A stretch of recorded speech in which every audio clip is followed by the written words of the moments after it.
नमस्कार, प्रबोधन दिशा न्यूजमध्ये आपले स्वागत। सुरेश उर्फ भैयाजी जोशी यांनी जे वक्तव्य केलेलं आहे ते वक्तव्य प्रत्येक मराठी माणसाने ऐकून घ्यावं।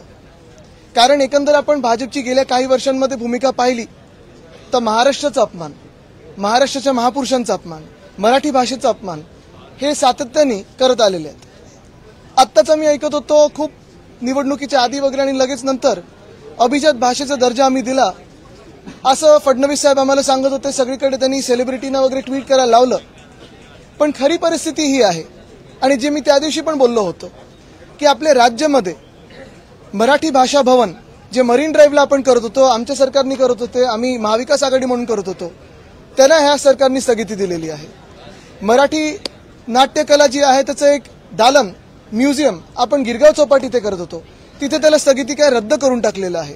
आणि एकंदर मग कोश्यारी असतील, कोरटकर असतील, सोलापूरकर असतील, आपल्या महापुरुषांचा अपमान म्हणजे छत्रपती शिवरायांचा अपमान, महात्मा ज्योतिबा फुलेंचा अपमान, सावित्रीबाईंचा अपमान, हे सगळं आपण किती पाहायचं, किती सोसायचं हा आता विचार करण्याची वेळ आलेली आहे। एकंदर आता तुम्हाला कळलं असेल, कालचं त्यांचं जे वक्तव्य होतं की घाटकोपरची भाषा ही गुजराती आहे, आज तुम्हाला कळलं असेल की बुलेट ट्रेन ही नेमकी ते का करत आहेत आणि कोणासाठी करत आहेत। आज ठामपणे ही वेळ आलेली आहे। जसं तामिळनाडू सांगतं, केरळ सांगतं, आंध्र प्रदेश सांगतं की त्यांची भाषा जी आहे अभिमानाने सांगतात, होय आमच्याकडे लाखो लोक देशभरातून येतात, स्वप्न घेऊन येतात, नोकऱ्यांची स्वप्न असतात, कामं घेऊन येतात, मोठी झाले तिथे लोक, काही आपत्ती नाही।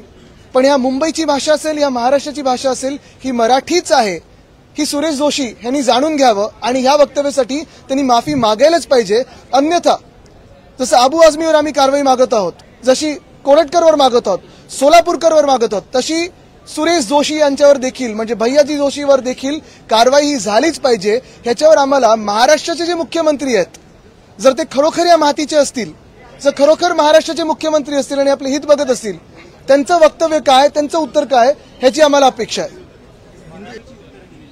काल पण मी सांगितलं होतं, टपोरी भाषा मवालीपणा आत दाखवायचा आणि गुलाबराव पाटील हे जसं काल बोलत होते म्हणजे एक वक्तव्य केलं की ह्यांच्याच बापांनी मला मंत्री बनवलं आणि ते वक्तव्य म्हणजे त्यांनी मान्य केली की माझ्या वडिलांनी त्यांना मंत्री बनवलं, तरी त्यांचं मन बघा किती काळ आहे, तरी ते पळून गेले होते। का? त्यांचा घोटाळा काय होता जे आम्हाला वर्षा बंगल्यात सांगितलं, त्यांनी जगजाहीरपणे सांगावं। पण हेच सगळे पाईपलाईन कुठच्या नळातून काय त्यांच्या घरी येतं, गुलाबराव पाटीलनी सांगावं।